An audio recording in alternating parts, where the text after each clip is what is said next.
on peut aller puiser des références en Asie, en Afrique, en Europe.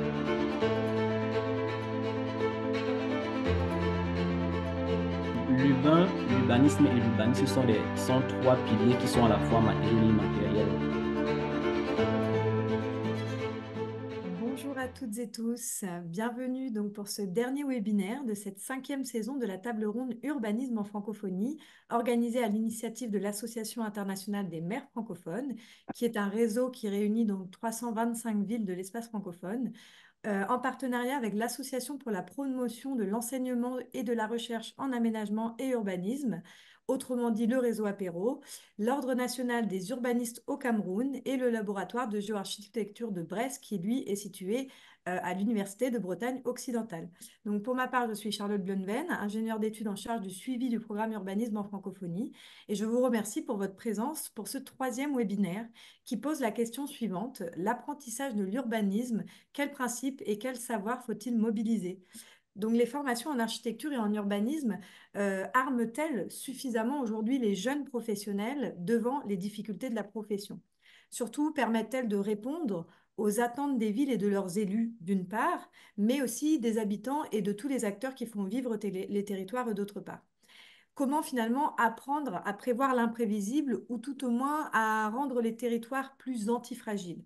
Donc, plus qu'une critique des apprentissages, il s'agit de tirer le bilan de ce que nous pouvons et nous peut-être de ce que nous savons et de ce que nous pouvons aspirer à ce que nous devons finalement apprendre encore. Je remercie aussi donc l'ensemble des membres du comité qui travaillent avec nous à la réalisation de cette table ronde, mais je ne les présenterai plus ici, vous les connaissez maintenant. Ce webinaire donc dure 1h15, qui comprend donc 45 minutes de débat entre les intervenants, que je remercie tout particulièrement pour leur présence aujourd'hui, et enfin d'une synthèse qui sera réalisée par Alimam Rapti. Tout au long de cet échange, vous pourrez donc inscrire vos questions dans l'onglet Q&R qui s'affiche en bas de votre écran, et Sylvain Allemand, donc l'animateur de ce webinaire, se chargera de les remonter tout au long de l'échange. Cette série de réflexions s'inscrit dans le cadre de l'initiative Urbanisme en francophonie, que vous pouvez donc retrouver sur notre site internet. Ce projet vise d'une part à contribuer à un futur urbain qui préserve donc la richesse des villes, de l'espace francophone, de questionner aussi leur rapport à l'espace public, à la mobilité, au cadre de vie agréable, à la mixité d'occupation des territoires, etc., etc. Pour ne rien manquer de l'actualité, vous pouvez donc rejoindre les groupes Urbanisme en francophonie sur nos réseaux Facebook et LinkedIn. Et donc, afin de nourrir ce débat, l'AIMF a fait appel à Sylvain Allemand, qui est journaliste et donc animateur de cette table ronde. Je vous laisse en sa compagnie et je crois qu'il nous parle aujourd'hui depuis Cerisy. Donc, Sylvain, je vais te laisser présenter. Merci beaucoup, Bonne Charlotte, journée à pour toutes ce et tous. passage de relais que je récupère en direct du Centre culturel international de Cerisy, où j'assiste actuellement à un colloque sur la géopolitique de Normandie. Mais venons-en à notre sujet que tu as présenté et qui va nous faire voyager une nouvelle fois entre les continents, à travers l'Afrique, en Europe, en Amérique du Nord. Nous ne disposons pour cela que d'une petite heure, donc commençons sans plus tarder avec un premier intervenant, Jeannot Melchior Kadja, que je remercie, que nous remercions d'avoir bien voulu se joindre à nous. Vous êtes urbaniste, diplômé de la grande école africaine des métiers d'architecture et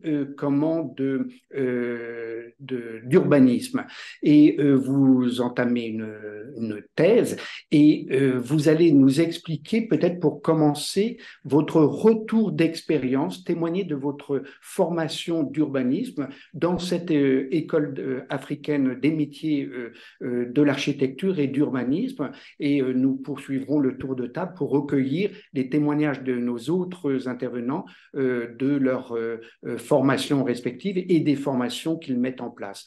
Alors, Jeannot Melchior Kadja, si vous pouviez donc déjà nous dire comment vous avez vécu votre formation à l'école africaine, des métiers d'architecture et d'urbanisme. Jeannot Ok. Melchior. Bonsoir à tous. Bonsoir à tous. Merci encore une fois pour l'invitation et pour la parole accordée. Je suis aussi Jeannot Melchior, urbaniste de formation et depuis 2 ans en train de poursuivre une thèse en développement urbain durable. Et mes travaux sont orientés principalement sur les questions de transport, de mobilité, d'accessibilité urbaine et bon, plus spécifiquement dans les périurbains. Donc, comme l'a dit mes prédécesseurs, nous sommes aussi aujourd'hui pour parler d'urbanisme, de principes et de savoir à mobiliser. Comme je le disais, je suis urbaniste et ma formation m'a Ma formation en urbanisme a été en fait particulièrement enrichissante et très, très riche. Donc, je voudrais partager avec vous quelques points spécifiques de ce que j'en ai tiré. Et bon, ce sont des expériences personnelles, ce ne sont pas des expériences à généraliser, une expérience personnelle que je voudrais partager. Donc, le premier élément pour moi, personnellement, c'était le fait de sortir de l'urbain que je vivais, c'est-à-dire l'urbain vécu depuis que j'ai l'âge de la conscience, pour aller dans un autre territoire, dans une autre ville, pour aller apprendre ce qu'est l'urbanisme. Donc, quand on fait cette expérience, on comprend très facilement que c'est pas ce que vous vivez au quotidien qui est partout. Et d'ailleurs, après chaque cours, après chaque sortie, tu comprends qu'il y a une grande différence avec ce que toi tu as toujours vu, ce que tu as toujours vécu.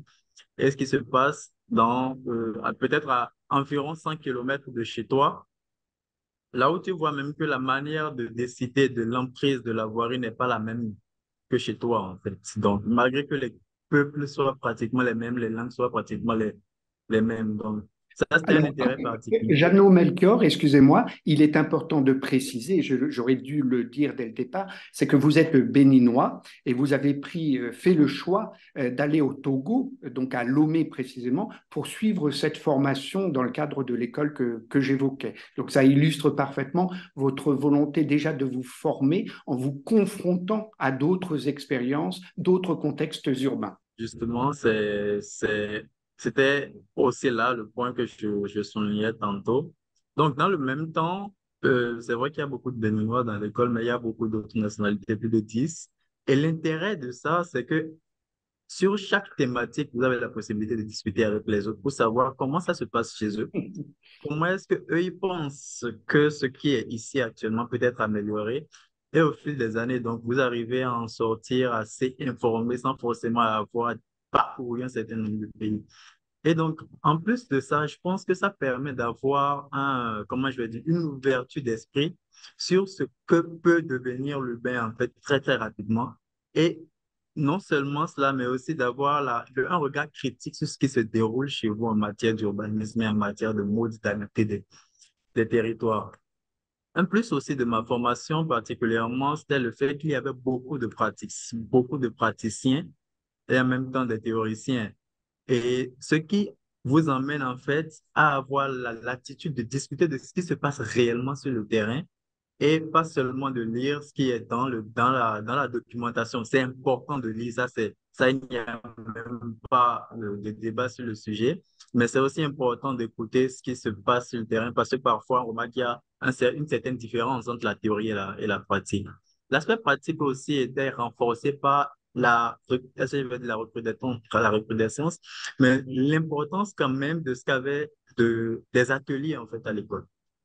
C'est-à-dire, à la fin de chaque module, à la fin de chaque semestre, c'est des ateliers aussi. À la fin de chaque année, il y avait les stages qu'on faisait qui étaient, comment je vais dire, pratiquement obligatoires à tous les niveaux. Donc, ça vous permettait de vous confronter à la réalité du terrain, de revenir en classe et de vous dire ce que vous dites là, monsieur, ce n'est pas forcément ce que nous avons vu au terrain, de confronter en fait les deux parties pour finalement dire, je peux faire un assemblage et finalement définir quelle est la faiblesse de telle partie, quelle est la force de telle partie. Et si vous le Oui, je permettez, peux vous suivre. Jeannot Melchior, c'est que vous êtes allé même très loin dans votre réflexion. Cette formation vous a convaincu et ces ateliers vous ont convaincu de prendre en considération l'avis des habitants, de les impliquer dans les projets. Et vous allez plus loin encore en considérant qu'il faut prendre en compte jusqu'à y compris l'avis des enfants. Et je crois que c'est ce que vous illustrez avec un visuel que j'invite William, notre chef d'orchestre, à projeter. Voilà, vous êtes venu avec cette image, très belle image, et qui illustre l'importance que vous accordez à la prise en compte de tous les habitants, y compris lorsqu'ils ne sont pas en âge de voter. Oui, bon, là, il faudrait que je souligne que ceci n'a pas été mon initiative, mais que j'ai participé avec l'équipe qui organisait. Nous étions en train dans le cadre de la réalisation, plutôt de la rédaction de documents de planification dans le sud du Bénin. Et l'équipe a décidé que c'était important de le faire parce que les documents de planification, pour ceux qui ne savent pas, prennent un certain nombre de temps. C'est-à-dire, comment je dis, sont rédigés sur un certain nombre de temps, 10, 15, 20 ans et parfois plus. Donc, en connaissant la structure de la pyramide des âges en Afrique où la jeune couche est la plus importante et avec toutes les études qui existent, nous savons que ce n'est pas prêt de changer. Donc, l'idée, c'est quand même de prendre en considération ceux qui vivront le plus la vie de demain. Les enfants, on ne sait pas forcément ce qu'ils vivent. Un exemple très simple, c'est que à la sortie de ces ateliers, on remarque qu'il y a un réel besoin, comment je vais dire ça, un réel manque en matière de sécurité sur la distance domicile-école pour les enfants, que ce soit parce que les motos circulent trop vite ou quand vous remarquez tout simplement qu'un enfant dit, moi, je ne veux pas qu'il y ait des arbres et des herbes, et vous lui posez la question, vous comprenez finalement que c'est parce qu'il a un jour vu un serpent siffler à l'intérieur de ces trucs-là. Donc, finalement, il y a des intérêts que la participation de toutes les couches de la société apporte. Et j'ai choisi cette image parce que dans le fond, vous voyez aussi les personnes âgées, les adultes qui sont en train de discuter autour d'autres thématiques également. Et après, on fait le résumé de tout ce qui a été dit pour en ressortir les différentes réalités. Ce sont des réalités que bon, que moi, seul en tant qu'urbaniste, je n'aurais pas pu forcément identifier. Et je pense que déjà, même depuis de longues années, depuis l'achat d'Athènes, on a remarqué les limites déjà de l'urbanisme d'experts qui consistait à faire de l'urbanisme sans forcément considérer l'importance de la population et tout ce que la population vit au quotidien. Donc, c'était Alors vous, l'importance en fait de excusez-moi, Jeannot partager cette Melchior. image. Parfait. J'en Oui. profite. Alors, on en vient. Ben voilà, merci William, à cette autre photo avec laquelle vous êtes venu et qui illustre une autre caractéristique du métier d'urbaniste tel que vous le concevez et tel que vous avez pu déjà l'éprouver à travers les ateliers que vous évoquez, à savoir l'urbanisme comme interlocuteur d'une pluralité d'acteurs de la ville. Et c'est ce qui fait, selon vous, le premier intérêt de ce métier. Est-ce que vous pouvez préciser cela? OK.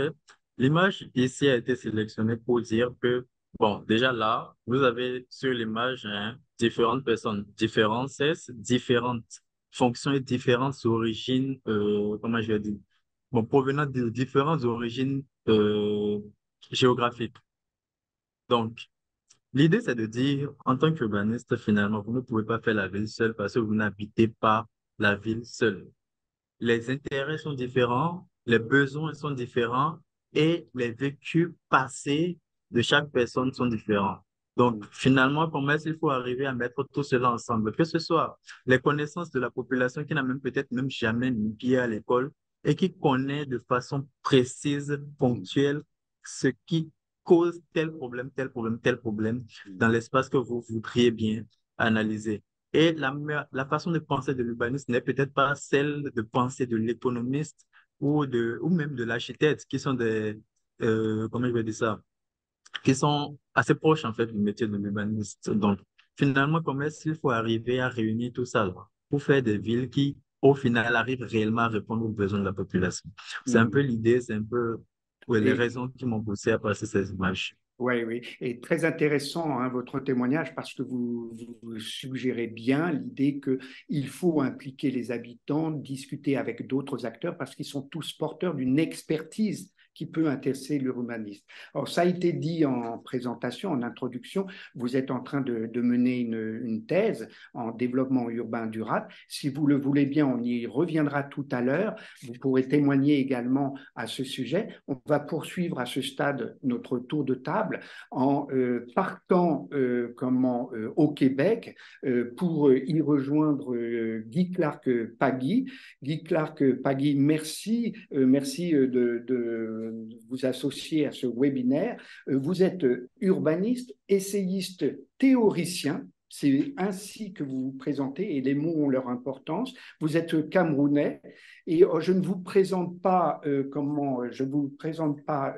Jeannot Melchior parce qu'en fait vous connaissiez et je crois que vous vous êtes fréquentés dans la même école, l'école africaine des métiers d'architecture et d'urbanisme. Vous confirmez? Oui, je le confirme. Donc voilà, parfait. J'imagine que vous avez du plaisir à vous retrouver même à distance. Alors vous étiez donc à Lomé, mais vous êtes parti au Québec pour y poursuivre une thèse. Et ce qui y a d'intéressant dans votre propos, mais je vais vous laisser le développer en commentant les visuels avec lesquels vous êtes venu, c'est que vous avez, à travers ce travail de thèse, pris la mesure de l'importance de la théorie dans le métier d'urbanisme, étant entendu que cette approche théorique, vous l'articulez quand même avec une démarche très opérationnelle, et c'est ce que l'on verra à travers l'un des visuels. Mais je laisse William le soin de lancer le premier visuel, et à vous, Guy Clark Pagui, le soin de le commenter, ainsi que les suivants. Alors voilà un premier visuel. Oui, bien sûr. Ok, je vous remercie pour cette invitation, pour cette distinction. C'est pour moi un honneur ce matin de participer à cette rencontre et je suis très honoré et en même temps je remercie pour l'invitation et j'aimerais aussi souligner que je suis très heureux d'être dans le même panel que Melchior et surtout Alima qui fait partie de mes sources d'inspiration. C'est peut-être une confidence que je dévoile. Il y a des figures en Afrique du moins des figures d'architectes urbanistes, des gestionnaires urbains, des paysagistes qui sont essentiellement africains, qui m'inspirent beaucoup.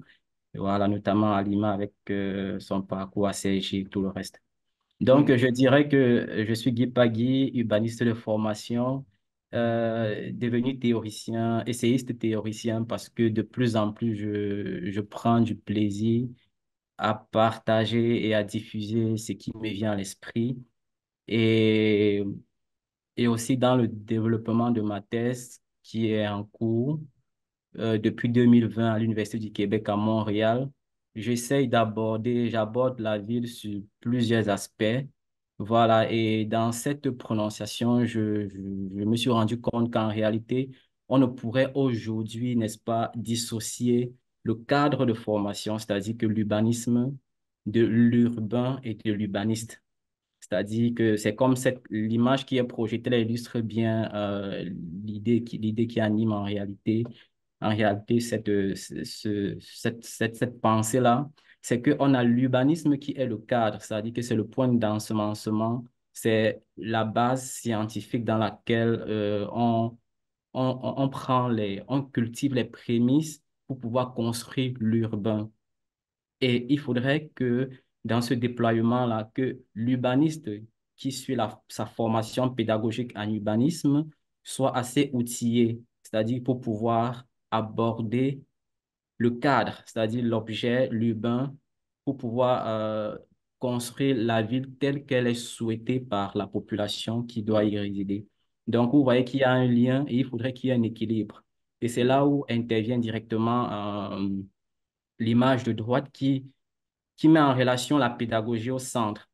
Voilà, il faut qu'il y ait l'équilibre entre l'urbanisme l'urbain et l'urbaniste. Pourquoi? Parce que l'urbanisme en réalité évolue.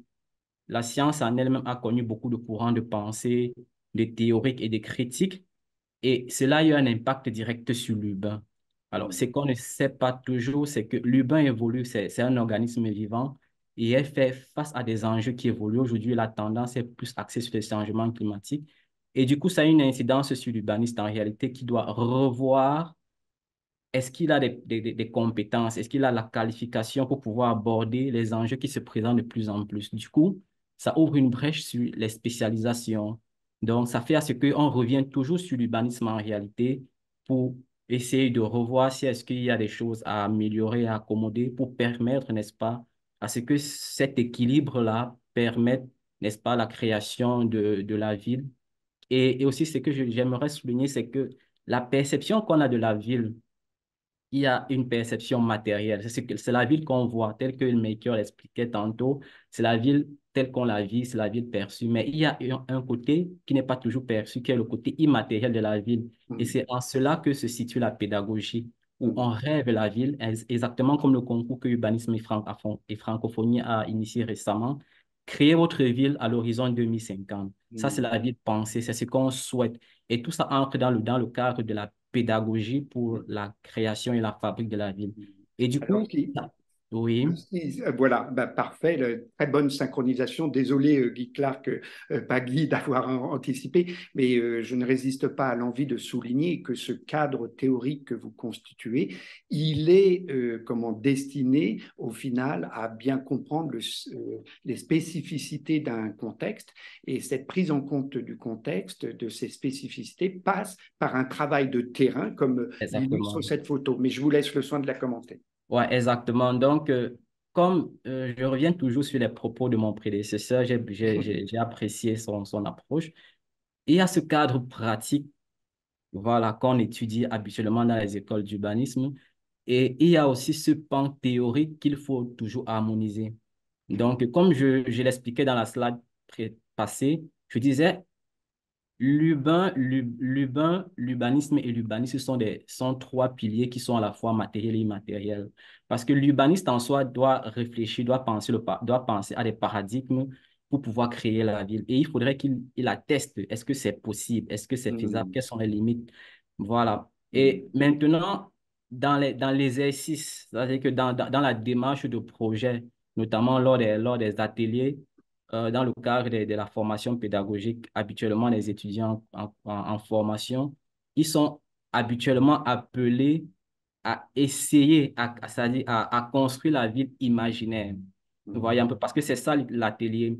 C'est-à-dire que on essaye de réfléchir et c'est ce qui a été fait, par exemple, avec les étudiants de l'UC où on réfléchissait sur comment en quittant sur un cas précis, sur des enjeux identifiés, surtout sur des enjeux très critiques, Mm. comme le cas des habitats autoconstruits qu'on appelle habituellement habitat populaire ou habitat ou bidonville selon les lieux. Comment quitter de cette démarche-là et créer un cadre plus attrayant Mm. en s'appuyant sur des théories spécifiques. Et si Voyons. vous le permettez, Guy Clark, pas Guy, ce que j'ajouterais que ce que j'entends dans votre propos, dans cette démarche théorique, c'est en fait une invitation, au fond, à prendre du recul et à ne pas hésiter à puiser dans d'autres imaginaires, dans d'autres disciplines. Et il me semble que c'est ce qu'illustre l'autre visuel, le visuel suivant. Voilà, donne Exactement. à voir une réalité urbaine mais pour en souligner les analogies avec les organismes vivants. Et ça, c'est rendu possible par votre exploration d'un univers qui est encore pour partie théorique. Je veux parler du biomimétisme, mais je vous laisse le soin de l'expliciter. Ouais, comme je le disais tantôt, il y a comme le thème en réalité nous l'a aussi proposé, quel cadre, ou du moins, quels sont les leviers sur lesquels la pédagogie peut s'appuyer? Et on a les courants de pensée. Voilà, notamment le biomimétisme qui est une façon de concevoir pas seulement la ville, mais aussi même le Mm. Mm. Alors, mais en s'appuyant sur ces vivants, l'organisme vivant, en s'appuyant sur la nature, sur l'humain. Donc, dans le cadre toujours de cet atelier, il a été question de prendre un site précis dans la ville de Douala, Mm. Mm. voilà, Passionnant. théoriser et voir, voilà, et voir dans quelle mesure, n'est-ce pas, appliquer cette démarche en s'inspirant, par exemple, dans ce cas, il était question de s'appuyer sur la ruche d'abeilles, voilà, et de voir dans quelle mesure, à travers le mode d'habitation des abeilles qui vivent en colonie et en communauté, quitter, n'est-ce pas, d'un cadre dégénéré à un cadre plus attrayant. Donc, Mhm. donc, il faudrait davantage que les courants de pensée soient exploités pour pouvoir co-créer les villes dans le cadre de la formation pédagogique. Et aussi, même, ce sont des courants de pensée qui influencent même aussi les professionnels, Mhm. puisqu'il y a plusieurs professionnels qui s'appuient sur, je ne veux pas juste évoquer les noms ici. Donc, voilà, et cette autre slide met en relation mon expérience depuis que j'ai commencé la thèse en 2020. Donc, j'ai voulu capitaliser sur ce penchant de plus en plus nourrissant sur la promotion et la vulgarisation des savoirs sur les modèles urbains en Mhm. Afrique.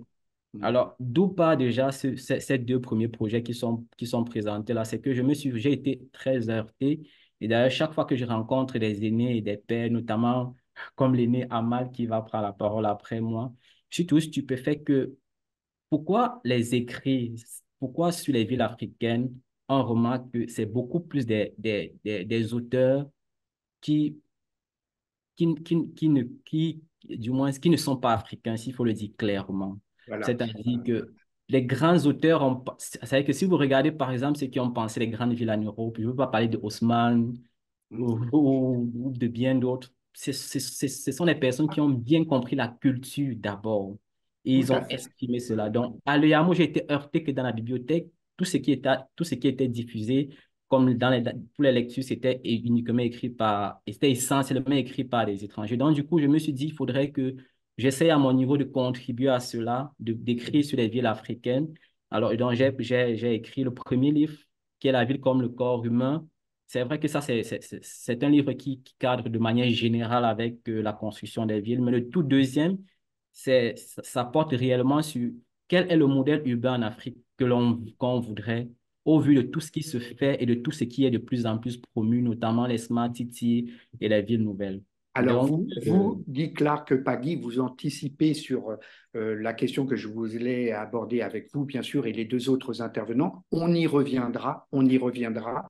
C'est la OK. question de jusqu'où, finalement, s'inspirer des modèles urbains hérités, comment des pays européens, pour ne pas dire des pays occidentaux. Et vous avez un point de vue à ce sujet, notamment sur les villes nouvelles, les villes verticales. On y reviendra, mais c'est une question qui intéresse nos deux autres intervenants. Pour le moment, si vous le voulez bien, on va terminer notre premier tour de table.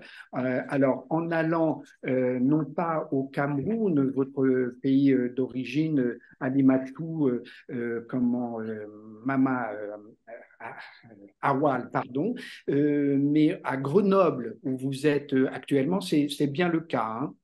Exactement, oui. Voilà. Et alors, pourquoi vous avoir fait intervenir en dernier? Parce que vous avez déjà fait votre thèse et vous avez déjà soutenu votre thèse et vous enseignez déjà, vous avez déjà une expérience de l'enseignement à l'École nationale supérieure d'architecture de Grenoble. Vous enseignez dans le cadre comment, de licence et puis de master et Mhm. vous enseignez aussi dans le cadre d'un DSA. Et il nous semblait intéressant d'avoir votre retour d'expérience sur ce que vous parvenez à faire pour renouveler les apprentissages en formation d'architecte, mais également d'urbaniste, en faisant profiter finalement de votre double culture, pour ne pas dire d'une culture mondiale, puisque vous vous intéressez à l'architecture sous toutes les latitudes. Mais je vous laisse peut-être le soin de nous présenter donc les formations dans lesquelles vous intervenez et en quoi vous vous employez à innover en la matière. D'accord. Je vous remercie pour me donner cette occasion et de pouvoir partager mon expérience. Et je trouve vraiment ce contexte d'échange avec les confrères et collègues qui viennent de partager leur expérience vraiment très riche. Et ça me fait plaisir parce que finalement, moi, quand je suis sortie d'école d'architecture, c'était ce type de moment, de discussion que je recherchais. Donc, j'ai été diplômée en architecture et il y a eu, en fait, lors de ma formation, ce questionnement sur l'après, de pouvoir contribuer au continent africain, et soit en y travaillant, soit en faisant des échanges, en fait, avec la France, voilà. Et je me suis retrouvée quand même avec la difficulté, comme Guy Clark l'a précisé, de manque de références écrites par des auteurs, ou de manque, bon, on va dire, de modèles, ou tout simplement de littérature sur l'Afrique. Donc, je trouvais qu'il y avait un gap quand même entre ce qu'on nous enseignait en école, parce que j'ai été diplômée de Grenoble, par rapport à mon souhait de pouvoir appréhender des territoires qui sont assez différents culturellement, les problématiques, les enjeux, voilà, des quartiers non lotis, informels, que l'on peut retrouver dans de grandes métropoles. Euh, et c'est là, en fait, que j'ai dû, en fait, c'est presque devoir aller plutôt dans de la recherche avant de me consacrer à de la pratique pour pouvoir contribuer à cette production de connaissances. Donc, j'ai fait un doctorat avec trois dimensions que j'ai mis en avant. Il me fallait produire, c'était sur un cas d'étude, c'était sur la ville de Ouagadougou, mais ça aurait pu Voilà. être aussi dans d'autres territoires, hein. Mais il fallait produire toute une démarche de lecture historique en prenant en considération la spécificité culturelle et même de l'histoire, en fait. Par exemple, de croiser des archives d'administrateurs coloniaux avec des archives aussi orales, de cette transmission orale qui est très présente. Donc cette histoire a permis aussi quelque part de décoloniser l'imaginaire, de décoloniser intellectuellement l'esprit, parce qu'elle rassemble finalement différents témoignages, différents écrits, perceptions, au-delà, en fait, au-delà de l'Afrique, en fait. Les villes ont des influences euh, mondiales, on pourrait dire. Après, j'ai interrogé la notion de projet, c'était pour justement produire de la connaissance sur qu'est-ce qu'est le projet dans le contexte d'Afrique de l'Ouest. Et avec des projets contemporains, bah, tout le monde connaît un peu le travail maintenant de Francis Quéré, qui a eu le prix Pritzker en 2022. Et là, en 2010, je travaillais sur les travaux de Francis Quéré, ou comme des projets de co-construction, comme le projet Ceinture verte de Ouagadougou. Donc là, on est plutôt sur des références contemporaines de quel type de projet on trouvait à cette époque-là au Burkina. Et ensuite, il a fallu quand même interroger la modernité. Qu'est-ce que c'est le projet moderne, en fait, que ce soit en termes d'urbanisme ou d'architecture. Et là, c'est un corpus qui est un peu plus, on va dire, d'architecture et d'urbanisme qui ont été opérés pendant la période de la colonisation. Donc, c'était un double corpus qui mobilisait souvent des professionnels venus d'ailleurs pour pouvoir produire de l'expertise dans nos grandes villes. En fonction, en fait, du type de colonisation, on aura des Français, des Allemands, etc., des Anglais aussi. Et la troisième partie, c'est celle qui, pour moi, parle un peu plus quand j'interviens dans des enseignements au Cameroun, comme à Essaka ou au Polytechnique de Marois. Ce sont la question des figures, c'est que de renouveler un vocabulaire à partir, là, c'était du vocabulaire des Ouagalais, comment ils se déplaçaient. Donc, c'était pour expliquer, en termes d'urbanisme, qu'est-ce que veut dire 6 mètres, le goudron, la cour, en fait, cette fameuse cour qu'on retrouve, la cour africaine, le non-loti, ces quartiers, en fait, qui sont dits informels. Donc, il y a vraiment eu ces trois approches qui m'ont permis de constituer une sorte de bagage, parce qu'aujourd'hui, je suis maître de conférence en histoire et culture architecturale à Grenoble, et j'enseigne en licence les basiques, en fait, de l'histoire des villes, les référents, on pourrait dire, de la Rome antique, de la Grèce aussi, de l'Égypte ancienne, de la ville au Moyen Âge en Europe, mais aussi de pouvoir croiser avec ce que j'ai pu développer sur les cités-États Oussa, sur l'Empire mandingue. Donc voilà, il y a une volonté quand même de Alors, global history dans mes Alimatou, enseignements. Mm. je vous avais interrogé justement Mm. sur ces formations, sur ces enseignements que vous donnez, et vous avez fait un détour par votre propre cursus, et vous Mhm. avez bien fait, parce Mhm. qu'on perçoit bien la continuité entre votre thèse et ces enseignements que vous délivrez dans le cadre de la licence ou du master, mais également, me semble-t-il, je vous laisse le soin de préciser en quoi, de ce fameux DSA, Diplôme supérieur d'architecture, dédié à l'architecture de terre. Et alors, je ne peux pas m'empêcher d'y voir justement une Mhm. volonté de promouvoir une architecture que vous avez pu observer, notamment à Ouagadougou, votre terrain de thèse. Mais je vous laisse le soin de préciser les choses. Bah, c'est en quelque sorte une continuité sur la Mm. global history parce que l'histoire de l'architecture de terre à Grenoble, c'est une histoire très localisée, hein. Je crois que beaucoup de gens ne savent pas parce que je fais partie en fait de l'équipe Cratère du laboratoire ECC à Grenoble et que, étant donné ce rayonnement international, mais l'architecture de terre à Grenoble, c'est parce que on a une région qui a beaucoup de pisé d'architecture de terre qui est présente, même dans la grande métropole de Lyon, en fait. Historiquement, il y a cette présence d'architecture de terre et les collègues, enfin les anciens à l'époque, ont mené une sorte de lecture plutôt mondiale de cette présence d'architecture de terre et pour la valoriser. Et là, depuis 3 ans, je suis responsable en fait pédagogique de cette formation. Et ce qui est intéressant, ça revient à ce que le confrère a développé précédemment sur l'expérience partagée, puisque c'est des promos où on a en fait des nationalités qui viennent un peu des quatre coins du monde et chacun partage son expérience en fait de la ville, de l'architecture et notamment de terre pendant la formation, pendant 2 ans. Donc on est vraiment sur ça.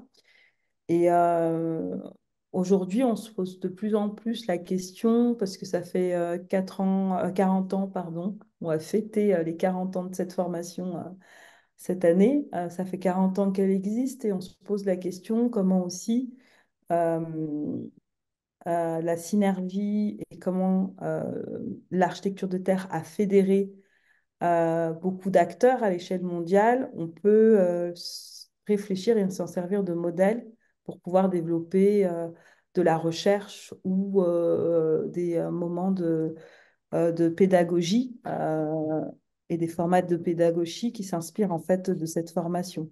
Mm. Donc pour nous, enseignants, c'est très riche de recevoir des jeunes professionnels, puisqu'ils sont déjà diplômés, c'est un post-diplôme, et entre étudiants qui sont formés, c'est très riche aussi d'avoir Mm. ces expériences partagées quotidiennement. Mm. J'avais, comment, Guy Clark, pas Guy, a introduit la question. J'avais demandé de la laisser en suspens, mais c'est le moment d'y revenir à la question des modèles. Que faire des modèles, comment composer? Et j'aimerais finalement reformuler ma question en constatant le point commun qui saute aux yeux en vous écoutant tous les trois, et je vous laisserai réagir, c'est le fait que finalement la manière dont vous renouvelez le métier d'architecte et d'urbanisme passe par une expérience de l'échange, mais également du voyage, du brassage. Et est-ce que finalement, ça ne vous amène pas à formuler des propositions qui dépassent le débat contradictoire au sujet de l'emprise des modèles européens. Il me semble que vous avez une approche beaucoup plus subtile finalement dans la manière de composer avec cet existant-là. Je ne sais pas si je suis clair, je vous laisserai réagir ou je reformulerai mon propos. Qui veut réagir? Est-ce Alimatou, Je je vous peux vois. poursuivre, hein. Je peux poursuivre. Oui. Non, mais enfin, moi, je trouve très important de pouvoir questionner quel modèle que l'on peut avoir aujourd'hui dans les formations d'urbanisme ou d'architecture, dans la mesure, en plus avec les outils numériques, les étudiants ou les Oui. chercheurs sont amenés à avoir un panel en fait d'informations qui, en fait, quelques décennies, c'était pas possible. Donc, il y a déjà cette possibilité d'avoir accès à cette information. Il faut qu'elle existe, comme on le soulignait tout à l'heure. Mais il me semble que ce qui est important pour les jeunes urbanistes en Afrique subsaharienne, c'est aussi d'avoir des référents de philosophie, tout simplement, de pouvoir faire un pas de côté, c'est-à-dire de pouvoir décoloniser l'imaginaire, de pouvoir voir aussi de la valeur dans leur quotidien. Et que ce soit à Grenoble ou aussi, par exemple, à Maroua ou à Essaka au Cameroun, moi, il me semble, ce que j'aimerais transmettre, c'est quand on va sur le site en tant que professionnel, peu importe en fait nos origines, nos nationalités, etc. Le vécu est très bien, est important, hein, mais c'est de pouvoir se positionner en toute modestie étranger en fait à ce territoire. Et le fait d'être étranger, ça amène de pouvoir renouveler son regard, de ne pas se dire je connais, c'est comme ça qu'on fait, mais ça permet d'être dans une posture de curiosité, de pouvoir aller vers l'autre. On parle de plus en plus de participation, de pouvoir comprendre comment les enfants, les besoins des enfants dans l'espace public. Là, on a vu un très bel exemple. Donc, cette notion en tant que professionnel, de pouvoir être étranger systématiquement dans les sites d'études, c'est un exercice que je trouve que c'est important. On arrive sans préjugés, avec un regard neuf, pour pouvoir vraiment avoir une lecture attentive des systèmes d'organisation et de vie. Et il me semble que c'est la base hein, Alors, de... hum, c'est une architecte qui s'exprime, mais quelque chose me dit que ce sont des paroles que Guy Clark et comment Jeannot Melchior pourraient reprendre à leur compte. Ils vont nous le dire. Je glisse ma question de tout à l'heure en la reformulant, mais vous m'avez aidé à le faire, Alimatou. C'est que, au fond, voilà, ce pourquoi vous militez, que ce soit dans le champ de l'architecture ou de l'urbanisme, c'est pas un retour à d'éventuelles sources, c'est vraiment à l'invention de quelque chose qui est plus de l'ordre du brassage, de l'hybride. Mais je vous laisserai plutôt le soin de répondre sur ce point. Guy Clark, peut-être, ou Jeannot Melchior. Ouais, je vous remercie pour la parole. À la suite de Alima, je dirais que parler aujourd'hui de modèles dans le contexte de l'Afrique, ça nécessite réellement qu'il y ait des repères. Alima l'a bien souligné. Et, et je pense que de plus en plus, en termes de repères, il y a déjà des figures qui se dessinent. Tout récemment, on a Francis Kéry qui a reçu un prix assez important en architecture. Et ça fait à ce que vous verrez beaucoup d'Africains, tout particulièrement, vont s'intéresser à son architecture, par exemple, parce que sa façon de penser l'architecture et avec tous ces projets qu'il réalise aussi en Afrique, bon, ça va forcément influencer même l'approche l'approche pédagogique dans certains établissements, surtout pour les enseignants qui s'intéressent à l'idéologie de Francis Kéré. Et aussi, il y a aussi des cabinets d'architecture qui, notamment Kofi Diabaté, qui réalisent aussi des très belles réalisations, qui s'inspirent aussi des réalités. Voilà. Donc, je dirais qu'il faut des repères et ces repères-là, ça prend aussi en compte la dimension, pas seulement matérielle de ce qui se fait dans la ville, ça passe aussi par la dimension immatérielle, notamment par les écrits et par la façon d'enseigner et de transmettre, parce que c'est la base de tout. C'est-à-dire que dans une réflexion tout récemment avec un aîné, il disait, est-ce que au final, ce ne sont pas ce qui se fait, par exemple, dans les villes secondaires et tertiaires en Afrique, qui sont réellement les modèles de villes tels que on aurait souhaité. Parce qu'on a l'impression que, entre guillemets, ce sont des urbanistes et des architectes qui, avec tout ce qu'ils ont eu à recevoir durant leur formation, sont plutôt appelés à déconstruire ce qui devait normalement se faire en Afrique. Ça, c'est une pensée que j'ouvre comme ça là. Mhm. Et parce que si on regarde dans profondément, vous verrez que ce qu'on appelle habituellement, par exemple, les villes africaines, ce sont les cases mousgoum, c'est tout ce qui se fait de manière locale, ce sont des constructions établies habituellement par les artisans qui ne sont pas forcément outillés, qui n'ont pas forcément la qualification et les notions que nous avons. Donc, je me dis que c'est cette appréhension qu'on doit aussi avoir. Et du coup, ça invite à quoi? À l'ouverture d'esprit dont Melchior présentait avec la participation, prendre en compte tous les acteurs, parce que la ville, c'est pas seulement pour les urbanistes, les architectes et tout le reste, c'est tout le monde qui doit venir co-créer la ville. Chacun doit donner son avis. Et voilà, c'est dans cette synergie, cette mutualisation des perceptions que le modèle qu'on souhaite pouvoir réellement s'implanter. Et j'évoque aussi ça dans le deuxième livre qui porte sur la recherche de modèles de ville africaine. Voilà. Mm. Les livres dont on donnera les références précises hein, dans le compte-rendu qui sera fait de ce webinaire. D'accord. Comment Jeannot Melchior, votre point de vue de doctorant sur le développement urbain durable qui peut-être vous expose au risque de promouvoir des modèles qui ne rendraient pas compte de la situation des contextes propres à chaque ville. Mais je vous laisse répondre et peut-être réagir aux propos de nos deux autres intervenants. Jeannot Melchior. OK, merci. Merci pour la parole. Je voudrais revenir sur un élément rapidement. Vous aviez parlé des faiblesses qu'il peut y avoir dans les voyages qui peuvent vous amener à copier des modèles. Moi, je pense plutôt que les voyages en question vous permettent de savoir qu'il y a des différences Bien entre sûr. différents territoires en fonction non seulement de la culture, mais en fonction aussi des réalités de la géographie. Les taxis motos, vous les voyez partout à Cotonou, vous voyez beaucoup de motos personnelles à Ouagadougou, mais quand vous partez dans d'autres villes, ce ne sont pas des éléments qui vont fonctionner, et peu importe combien vous allez mettre à l'intérieur. Donc, il y a une question de culture, il y a une question d'adaptation finalement au territoire que vous arrivez à comprendre en vous en bougeant. Ce n'est pas parce que j'ai visité Gambier que tout est sur pilotis, qu'en plein milieu de Lomé, je vais vouloir mettre des pilotis. Non, non.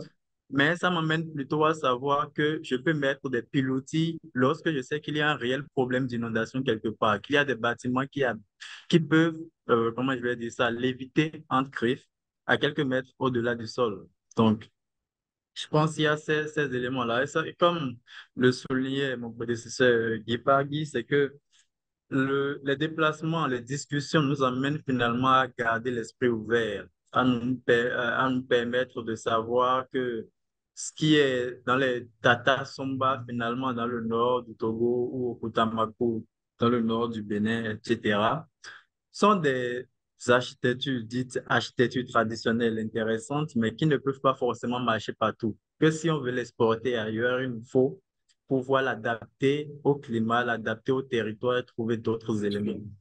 Maintenant, regarde par rapport au développement durable. Moi, je pense que on revient toujours à la question de documentation. Parce que finalement, les jeunes copient des modèles exportés parce que ces modèles ont fait beaucoup de lobbying. La ville intelligente, les villes, comment je vais dire ça, les villes où il faut prôner le recyclage, etc. Même si ce sont des villes qu'il ne faut pas, comment je vais dire ça, qu'il faut considérer dans nos approches, ont connu en fait, comment je vais dire ça, des, je vais pas dire un lobbying, mais des échos favorables parce qu'il y a eu des canaux intéressants qui ont pu les faire ressortir. Chez nous, il y a plusieurs villes intéressantes, plusieurs modèles qui n'ont pas pu être connus déjà par ceux qui sont à l'intérieur des territoires, tout simplement parce que ça n'a pas été documenté. On parlait de repères, je pense qu'il y a repères et documentation des repères aussi. Donc, on a besoin de documentation des repères qui vont nous permettre, non seulement à nous professionnels, mais aussi aux jeunes étudiants de se projeter pour dire, c'est vrai, je veux travailler sur telle ville, mais est-ce que tels aspects de tel projet ou plutôt de telle ville ne peuvent pas servir à résoudre tel problème? Je pense que quand nous prenons généralement nos moteurs de recherche pour faire des recherches sur je veux résoudre tel problème en matière d'urbanisme, parce que ça commence généralement par les différents projets d'urbanisme. On fait d'abord de la recherche. Quand tu fais ta recherche, tu dis je veux résoudre tel problème, problème d'inondation. Les gens ne font pas, comment je vais dire, ce qui arrive dans ton moteur de recherche les différentes offres que tu as directement, il y en a très peu qui viennent de l'Afrique, il y en a très peu, même s'il y en a plusieurs en Afrique, en fait, c'est une question de documentation, une question de partage après aussi de la documentation. Tout à fait. Je Et pense qu'il y a c'était ces éléments. D'accord. C'est une question d'imaginaire, on va y revenir. Auparavant, je dissipe un malentendu. Je concevais, je percevais votre expérience des voyages, de l'expatriation, comme une possibilité de formuler des visions qui soient plus dans l'hybridation, le brassage, que la transposition de modèles, hein. Donc, nous sommes tout à fait d'accord sur ce point. Poursuivons cette réflexion sur néanmoins le risque de l'emprise de modèles venus de tout autre contexte, en constatant que dans bon nombre de villes africaines, pour s'en tenir à elles, nous assistons à l'érection de buildings, de bâtiments, et à travers eux d'une ville plus verticale qu'horizontale. Comment percevez-vous cette évolution et comment peut-elle être contrecarrée par une autre vision de la ville, peut-être plus horizontale, parce que peut-être plus durable? Qui veut répondre sur ce point, sachant que j'aimerais avoir le point de vue de chacun? Ali Matou, peut-être pour commencer Oui, je peux réagir là de manière spontanée. Disons, je pense que par rapport à la question, moi j'enseigne l'histoire en fait des villes, hein, au niveau de la pédagogie, des villes anciennes, de la modernité du XXe et une appréhension avec des étudiants de master sur les projets à différentes échelles, donc à l'échelle urbaine, territoriale, contemporain. Et que moi, il me semble que vraiment ce qui manque pour pouvoir comprendre les paysages de building où il ne faut pas mélanger en fait milieu rural et déjà enjeu urbain. Et les outils en fait d'urbanisme moderne ont été importés de l'Occident. Donc ça, déjà d'avoir cette reconnaissance de cet héritage-là, c'est important. Après, les étudiants, souvent au Cameroun, me disent que ce soit pour les mémoires, bon, en architecture, mais on peut le transposer aussi sur l'urbanisme. Je souhaiterais réfléchir sur une architecture contemporaine africaine. Ça pourrait être une urbanité spécifique à Oui. l'Afrique. Et ça, Monsieur Jadot, je pense, l'a très bien dit, c'est que ce qui est à Lomé est différent de ce qui peut être à Douala, etc. Donc déjà, le fait de sortir de cette catégorie de ville africaine, c'est important. Voilà, c'est des villes qui sont sur le continent africain, en Afrique subsaharienne, et que cette catégorisation de villes africaines, en fait, elle cache la diversité des villes. C'est-à-dire qu'il y a des grandes métropoles avec ces grands buildings, comme des villes qui sont hyper expressives qu'on va retrouver à l'extrême nord du Cameroun, à l'extrême nord de Bamako aussi, au grand nord du Burkina, où en fait, il n'y a pas en fait, ces grands gratte-ciel, puisque c'est une autre forme de métropolisation et ça dialogue avec autre chose, que ce soit en fait, ça dialogue avec des problématiques de nomadisme liées à l'agriculture, à l'élevage, etc. Et ça, en fait, c'est une spécificité territoriale de certaines villes et il faut l'accepter comme telle. Et je trouve ça très intéressant, le fait de dire qu'il faut des repères et de la documentation sur des spécificités territoriales. Mais j'insiste bien sur le fait que avant de pouvoir avoir ces lectures de vie, il faut lire c'est son héritage.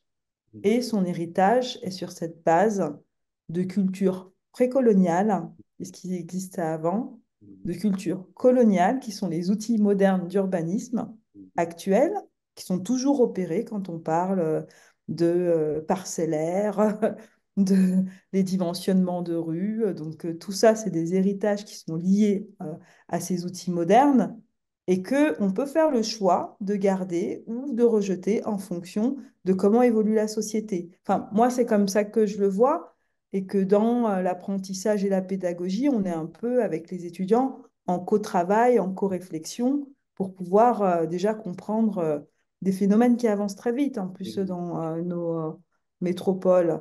Et Ganvier est un exemple très, comment dire, récurrent à Grenoble pour justement ces questions de vulnérabilité territoriale liées à l'eau, sur la question de la résilience. Et c'est ce que je trouve magnifique aujourd'hui sur les questions d'urbanité et de développement durable, c'est on est sur des enjeux globaux euh, et que en fonction de ces enjeux-là, on peut aller puiser des références en Asie, en Afrique, en Europe, pour pouvoir répondre de manière plus pertinente. Plus j'avance dans ce webinaire, plus me vient à l'esprit le mot de créolisation, dont vous montrez qu'il s'applique très bien dans le domaine de l'architecture et de l'urbanisme. Nous n'avons pas entendu Guy Clark sur cette question. Je crois que c'est vous, dans les échanges préparatoires, qui avez évoqué le fait que vous adhériez dans un premier mouvement au concept de la ville nouvelle avant d'y revenir. Mais je vous laisse le soin de démentir. Non, avoir votre sourire, c'était donc bien vous. Voilà, on vous écoute, Guy Clark. Ouais, je vous remercie pour ce rappel.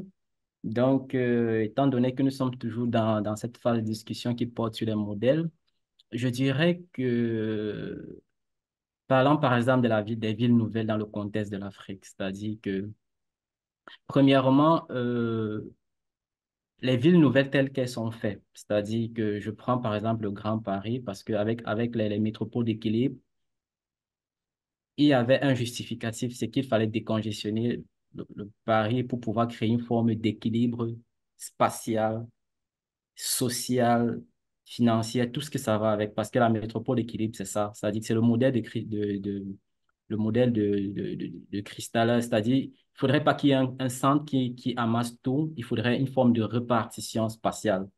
Alors, maintenant, revenons maintenant dans le contexte de l'Afrique, c'est-à-dire qu'aujourd'hui en Afrique, lorsqu'on crée des projets de villes nouvelles, par exemple, je prends le projet de ville nouvelle de Diamniadio à Dakar, je prends le projet de ville nouvelle de Longozo à Yaoundé. Il y a beaucoup, c'est-à-dire que en 25 ans, il y a eu une explosion de pratiquement 25 nouvelles villes nouvelles. Pratiquement 100, autant pour moi. En 25 ans, il y a eu pratiquement 100 villes nouvelles qui ont été créées en Afrique, de manière générale. Je ne vais pas citer celles qui ont été créées au Maroc parce que le Maroc, c'est aussi une référence.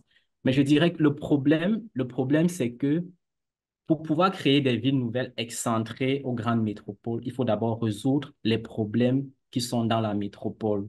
C'est comme fuir un problème, par exemple, des bidonvilles qui explosent un peu de partout pour aller créer des grandes villes excentrées qui ne seront pas forcément accessibles à la masse critique de la population qui a un besoin de logement pressant. Parce que, comme Melchior le disait, les projets de villes nouvelles font beaucoup de propagande parce que ce sont des projets ce sont des projets qui ont beaucoup plus les objectifs financiers que des objectifs sociaux. Vous voyez un peu. Et maintenant, ça fait à ce que on va créer des villes et qui ne seront pas forcément habitées, qui ne vont pas forcément répondre au contexte social et même économique. C'est-à-dire que vous allez voir une masse critique d'une population qui n'arrive pas à avoir un logement, le minimum pour vivre, et on va aller créer des villes nouvelles. Pas pour répondre forcément à ce besoin-là, mais parce qu'on veut satisfaire, par exemple, un appétit électoral. Parce qu'habituellement, les projets de villes nouvelles dans le contexte de l'Afrique, c'est aussi des outils de propagande politique, en fait. Donc, du coup, ça rejoint la question que vous avez soulevée sur la densification et l'horizontalité. C'est-à-dire que il faut créer les logements parce que ces projets de vie nouvelle, habituellement, s'accompagnent des projets, des grands projets immobiliers. Il faut créer des logements, mais créer des logements pour la majorité de la population. Ce n'est pas pour une classe seulement. Voyez un peu. Donc, du coup, il serait plus intéressant qu'en créant ces projets de vie nouvelle, que concomitamment, on soit en train de régénérer les tissus dormants, les tissus dégénératifs, c'est-à-dire l'habitat précaire et autres. Et du coup, je m'inscris un peu en faux avec les projets de vie nouvelle qui se font excentrer lorsqu'on n'a pas encore résolu les problèmes présents. C'est-à-dire parce que dans le deuxième essai, je dis clairement que je me positionne en disant que les villes nouvelles qui doivent être créées en Afrique, ça doit être les villes sur les villes. Ça veut dire quoi? Ça veut dire qu'on regarde les quartiers péricentraux qui sont les quartiers précaires et on essaye de voir dans quelle mesure on peut les régénérer, on peut les réaménager. Et ça, c'est aussi, ça crée un nouveau paysage, ça crée des nouvelles villes en quelque sorte parce que ça s'accompagne par l'addiction à nous, ça s'accompagne par la résolution des problèmes d'assainissement et la Mm. fourniture en logement décent. Donc ça, c'est pour moi le modèle de ville nouvelle qu'on doit créer en Mm. Afrique. Donc, Bien que le temps soit quasiment épuisé, je me risque à vous lancer à tous les trois une ultime question et on écoutera la synthèse d'Alima Mrabti. Ma question, à vous entendre, on voit comment l'expertise qui est la vôtre, tant sur le plan pratique, technique, théorique, mais quel est votre regard sur le statut de l'architecte, de l'urbaniste, alors dans vos pays respectifs? Est-ce que c'est un professionnel qu'on entend dans les débats publics, dans les débats politiques? Voilà, quel est votre point de vue, votre regard sur le statut de l'urbaniste, de l'architecte, des professions que vous avez embrassées et dont vous incarnez les nouvelles générations? Voilà, qui veut répondre voilà, très rapidement à cette question? Euh, Peut-être Alimatou de nous. Allez, je me lance. Voilà, Non, c'est mais bien cela. je trouve la question très intéressante parce que finalement, le professionnel urbaniste et architecte, même en termes de statut social, est complètement différent, par exemple, à Grenoble ou à Yaoundé. Je trouve qu'elle est Voilà. assez intéressante. Mais du coup, je déplacerai un peu, je pense que c'est plutôt le statut du projet que l'urbaniste ou l'architecte propose, ce que je trouve assez fort dans la capacité en fait du projet d'urbanisme, c'est le fait justement de influencer sur le pouvoir décisionnel. C'est-à-dire qu'on parlait de la relation avec les élections, la politique, et que finalement, quand le projet est bien pensé, bien dessiné, argumenté, c'est qu'il est fédérateur des politiques, des habitants, des différentes générations. Donc, je pense que c'est aussi l'enjeu en fait du professionnel de pouvoir, par son travail, hein, d'instaurer des rapports horizontaux entre les différents acteurs pour qu'il y ait un terrain de dialogue et que ce terrain de dialogue soit en fait des projets. Donc ça revient vraiment sur des processus plutôt, je dirais pas participation, parce qu'on fait participer pour le diagnostic et après on dessine le projet dans son coin. C'est pas, pour moi, c'est plutôt de la coproduction de projets, du co-travail Mhm. entre les gens pour pouvoir imaginer, inventer les nouvelles formes et les solutions pour Mhm. la ville de demain, hein. Mhm. Ça pourrait être les mots de la fin provisoire, puisqu'on va entendre la synthèse, mais on va quand même écouter Guy Clark et Jeannot Melchior, à qui je demande de répondre en quelques mots, malheureusement. Ok, non, il n'y a aucun souci. Pour moi, pour mon cas particulier, je pense que ce n'est pas encore, la voix ne porte pas encore suffisamment. Entendu à des endroits, mais je pense que ça ne porte pas encore suffisamment. Il faudrait qu'il y en ait plus pour que la voix soit plus entendue et que ce soit mieux coordonné. Pour le moment, le travail est fait, mais c'est pas encore ça. Je pense qu'on a encore de la marge de manœuvre. Merci. Merci, Guy Clark. moi, je dirais très honnêtement que j'apprécie tellement, par exemple, je parle directement des mairies en parlant de politique, c'est-à-dire que lorsque vous rencontrez les maires en Europe, en Amérique ici, vous avez l'impression que les maires sont même plus urbanistes que les urbanistes et que les architectes. C'est-à-dire qu'ils ont une maîtrise parfois plus approfondie même de la réglementation urbaine. Et je pense que dans le contexte de l'Afrique, c'est cet éveil-là qu'on doit plus ou moins, c'est ce défi-là qu'on doit relever. C'est-à-dire que j'avais beaucoup apprécié la présentation précédente où Baudouin avait un peu soulevé cela, où il disait qu'il faut que nos administrateurs, les administrateurs des municipalités, s'imprègnent de la chose urbaine parce que tout dépend aussi de ce paramètre-là. Par exemple, ici au Québec, il y a un mec qui écrit un très bon livre, Les quartiers sans voiture, qui a été plus acheté par les professionnels. Voilà. Donc, c'est pour dire que nous aussi, nous sommes appelés à pouvoir prendre cette position-là. C'est-à-dire que parce que c'est la gouvernance urbaine qui est le réel moteur du développement. Cette vision-là ne doit pas se mettre portée par les politiques, mais il faudrait aussi que même nous, les bâtisseurs, on s'imprègne de la chose politique pour pouvoir mettre en avant-plan ce que nous pensons, notre vision pour le développement. Donc, au début, j'évoquais Haussmann. Haussmann, aujourd'hui, il a la figure de proue lorsqu'on parle de l'urbanisme, mais il n'était pas urbaniste dans le fond, mais c'est parce qu'il s'est imprégné et en plus, avec sa posture de préfet, il a su faire de Paris ce que Paris est aujourd'hui. Donc, je dirais que les bâtisseurs doivent réellement se positionner, même dans la politique, pour pouvoir faire entendre voilà, leur vision et tout le reste. Merci beaucoup. Merci, merci d'avoir donné une telle portée à vos propos respectifs. Nous ne nous quittons pas encore, nous allons partir à Riyad, figurez-vous, retrouver Halima Emrabti qui nous fait la gentillesse d'assister donc à nos webinaires pour en faire une restitution à chaud. Alors Halima Emrabti, que je vais sans doute me permettre de tutoyer puisque je l'ai connue du temps où elle a fait profiter de ses talents professionnels au sein d'un établissement public d'aménagement de l'Île-de-France, avant puis dans un autre établissement, avant de partir à Riyad où elle a travaillé dans le cadre du programme ONU Habitat à Riyad, où elle est restée, mais pour travailler désormais dans une société d'ingénierie urbaine. La parole est à toi, Halima Emrabti, pour partager ce que tu souhaiterais mettre en exergue de tout ce que tu as entendu au cours de ce webinaire. Halima. Merci beaucoup Sylvain, merci à tous les participants également. Encore une fois, la tâche n'est pas simple puisque les échanges, les questions et les réponses surtout ont été extrêmement riches. Mais je vais faire de mon mieux pour synthétiser cela dans un temps record.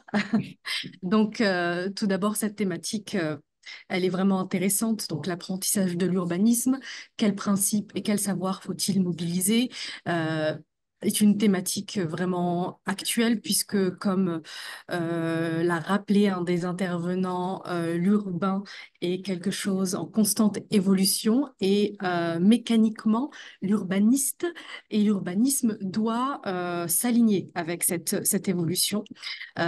Donc, l'idée d'apprendre à prévoir l'imprévisible est vraiment centrale, de même que tirer le bilan des apprentissages. Donc ça, c'était pour un peu réintroduire la thématique. Donc déjà, il y a vraiment des mots-clés qui ont émergé de l'ensemble des discours que je souhaiterais répéter avant de revenir sur les réponses des uns et des autres, celles de repères, des figures de proue, notamment lorsqu'il s'agit de l'architecture, de l'urbanisme et des villes africaines. Également, la notion de la documentation, de la préservation des savoirs, qui est importante et essentielle aux urbanistes. Et enfin, l'idée, la philosophie autour du brassage de l'ouverture d'esprit. Donc, c'est vraiment ces notions-là, ces trois éléments qui, je trouve, ont été extrêmement intéressants et palpables dans l'ensemble des réponses.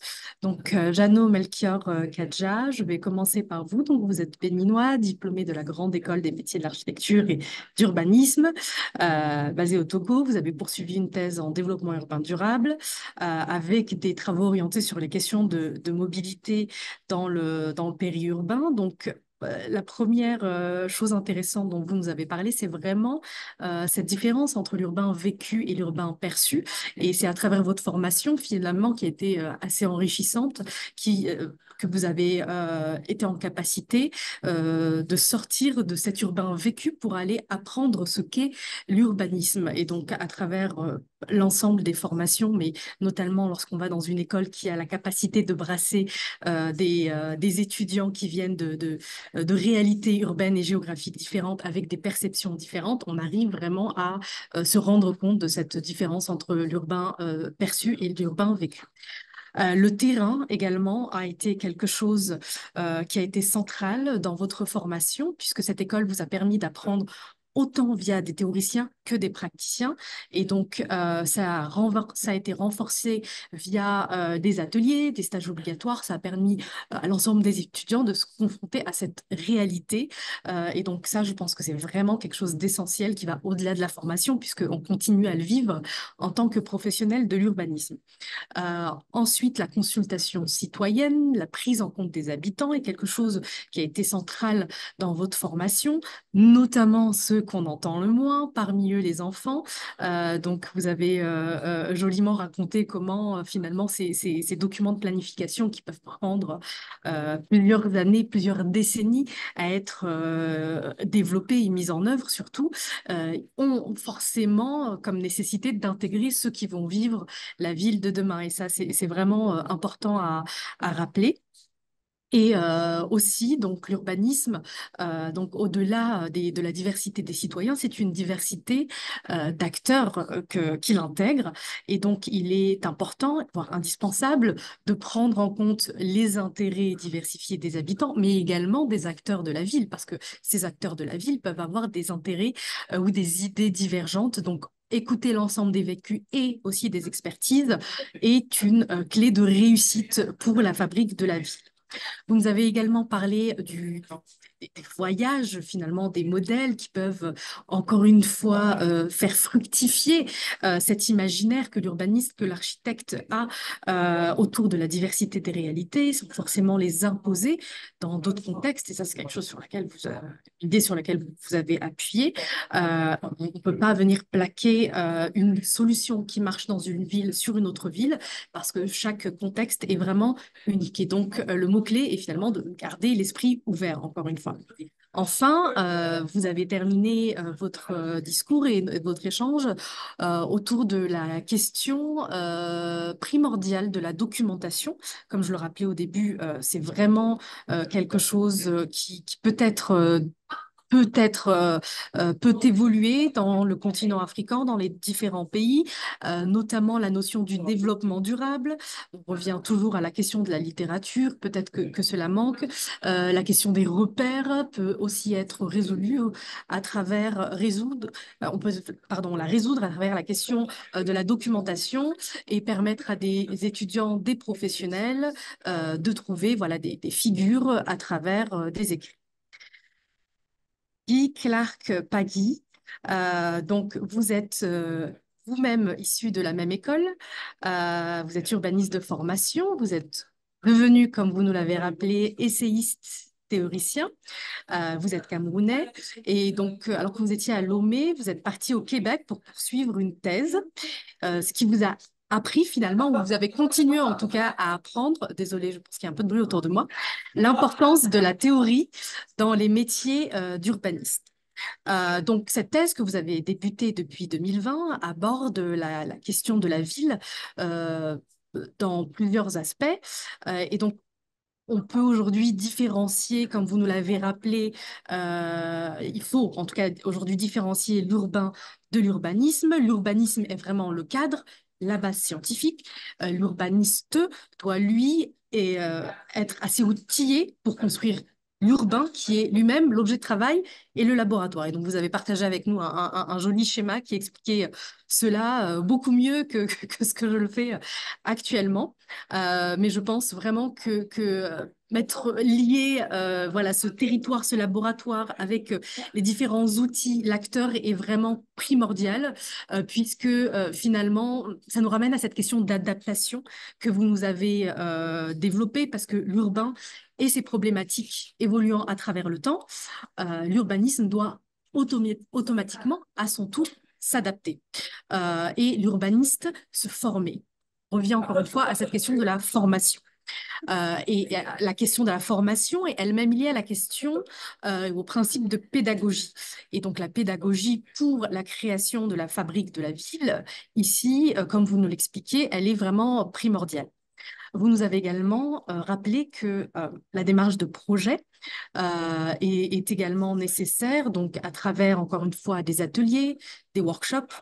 Les étudiants sont appelés à construire la ville imaginaire, comme vous l'avez bien dit, c'est vrai, avant de finalement se permettre comment dire, d'analyser si cette ville imaginaire, nous pouvons finalement la mettre en œuvre dans la vraie ville. Donc ça, ce sera plutôt le travail des professionnels. Mais en tout cas, quand on est étudiant, on reste sur cette ville imaginaire. Vous nous avez donné un exemple sur les habitats éco-construits à Douala. Vous nous avez également parlé de la notion de biomimétisme pour un peu illustrer notion de ville imaginaire et pour nous parler également des leviers sur lesquels la pédagogie peut s'appuyer. Et donc le biomimétisme, qui est un concept, finalement, on peut s'appuyer sur ce concept pour imaginer la ville de demain en imaginant de nouvelles formes urbaines, s'inspirant de la nature, comme ici les ruches d'abeilles. Et donc vraiment, vous avez été assez brillamment capable de mettre en lien voilà, ces concepts, encore une fois, les laboratoires, les outils et les acteurs. Vous avez fini votre premier discours en nous rappelant que vous aviez écrit des livres justement pour contribuer à cette littérature des villes africaines par les Africains. Et donc, il est important de les citer. Donc, vous avez écrit un premier livre sur les savoirs à mobiliser pour les villes africaines du futur, la ville comme le corps humain, et un autre sur les recherches des modèles des villes africaines. Vous avez également parlé de voilà, du brassage, de l'hybride, des repères qui intégreraient la dimension du matériel. Vous avez cité comme exemple le cabinet d'architecture Kofi Diabaté, mais aussi l'immatériel, où il y a certaines figures qui se dessinent dès à présent en Afrique, mais également de l'ouverture d'esprit dont chaque étudiant, chaque chercheur et chaque urbaniste doit avoir toujours en tête, notamment ouverture quand il s'agit de créer des synergies, de mutualiser les perceptions avec l'ensemble des acteurs. Vous avez fini votre discours avec, en répondant à la question sur la ville nouvelle, donc vraiment question d'actualité depuis plusieurs décennies. Vous nous rappelez qu'en 25 ans, pratiquement 100 villes nouvelles ont été créées en Afrique, mais que ce ne sont pas forcément des villes nouvelles qui répondent à toutes les problématiques que les villes africaines concentrent. Donc les projets de villes nouvelles ont finalement, pour certaines, plus des objectifs financiers ou politiques qu'elles ne ramènent des réponses à des problématiques sociales. Et donc, les problématiques de base, finalement, doivent revenir au centre du questionnement. Et donc, peut-être que les villes nouvelles devraient être des villes nouvelles sur les villes existantes ou anciennes. Et donc ça, c'est une idée éminemment, je pense, d'actualité, parce que faire la ville sur la ville est aussi quelque chose qui se fait partout dans les pays européens et dans des villes denses comme Paris. Enfin, mon homonyme, Halima ou Halimatou Mama Awal, vous êtes enseignante. Originaire du Cameroun, vous avez soutenu une thèse et vous enseignez actuellement à l'école d'architecture de Grenoble, ville où vous êtes basée.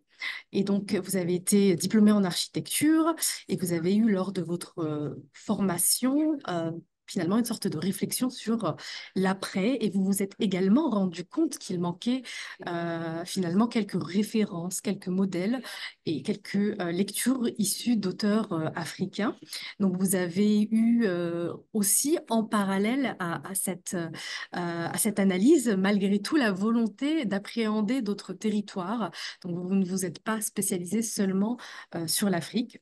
Et donc, vous êtes allé vers la recherche pour justement contribuer à cette littérature scientifique et architecturale africaine.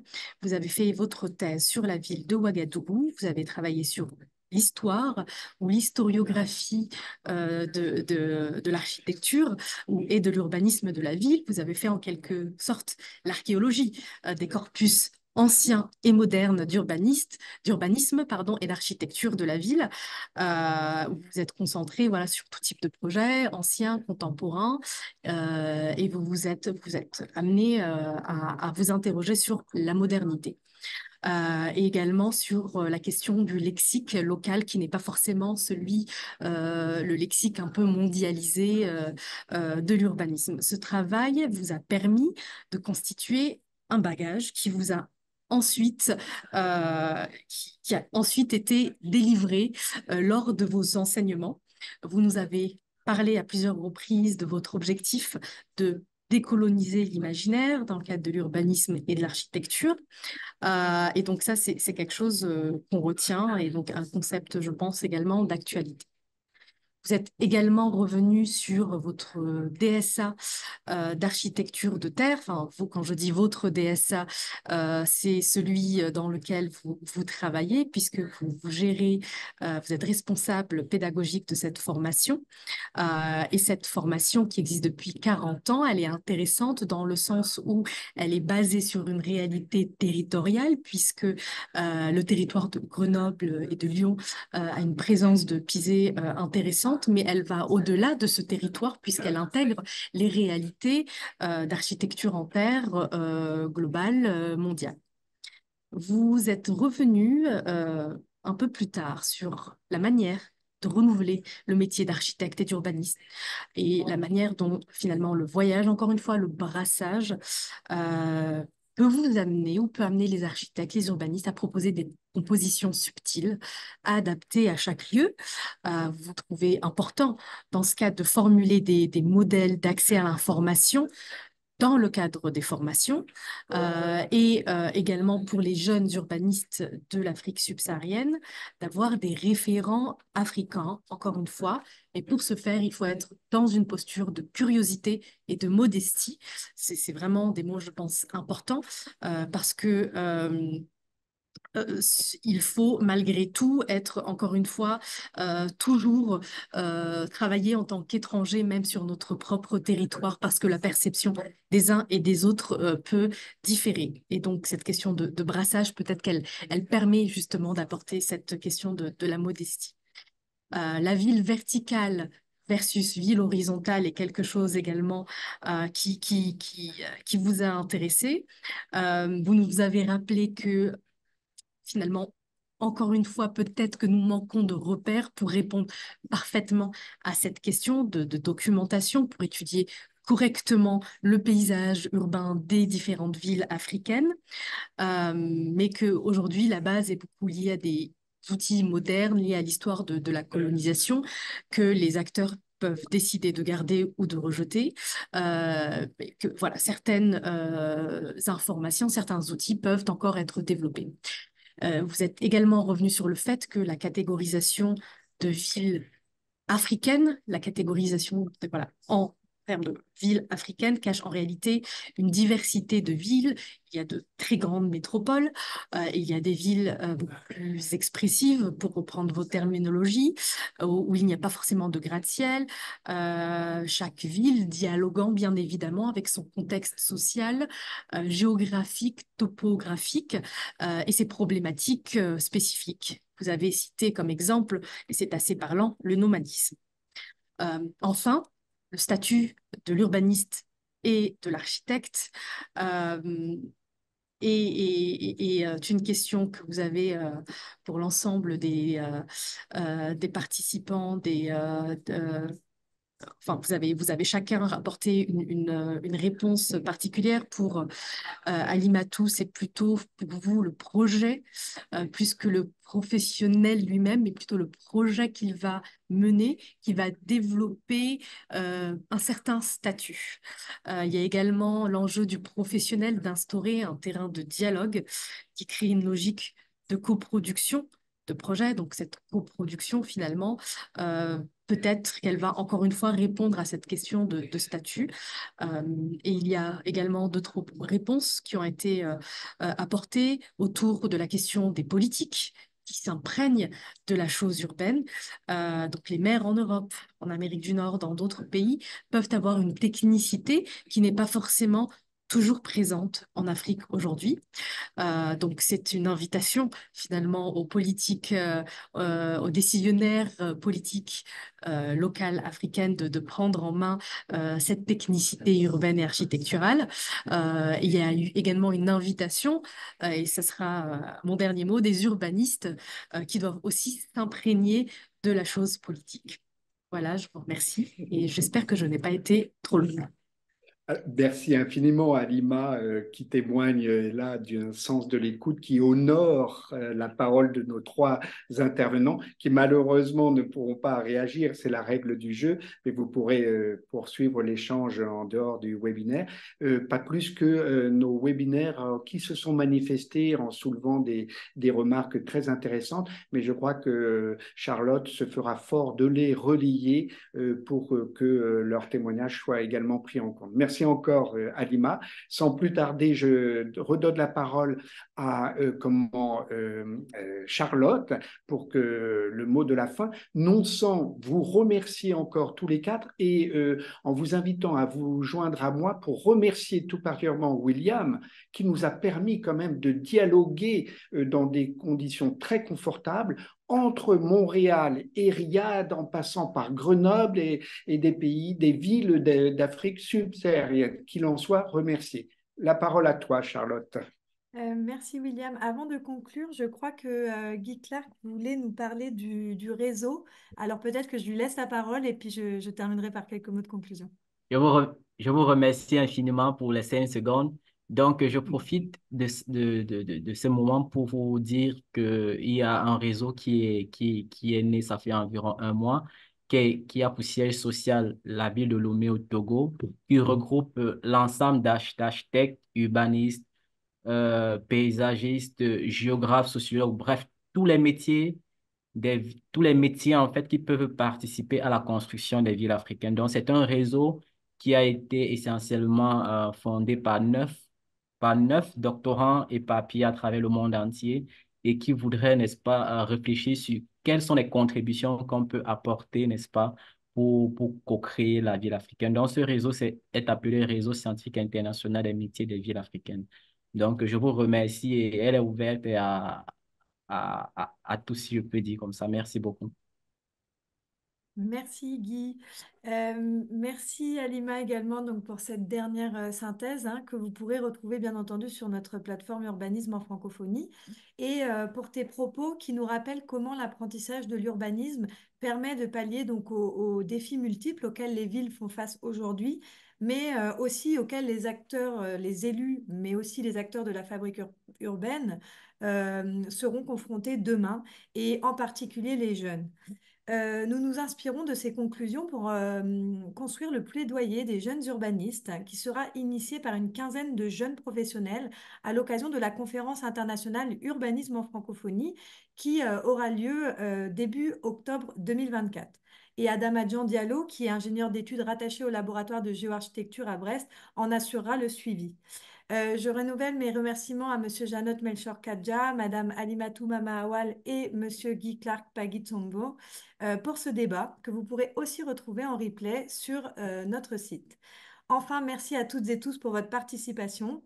Au plaisir donc de nous retrouver les 2 et 3 octobre prochains pour la conférence internationale sur l'urbanisme en francophonie à Paris, événement organisé dans le cadre du bureau de l'AIMF 2024 et juste en amont du sommet international de la francophonie. Donc restez connectés et à très bientôt.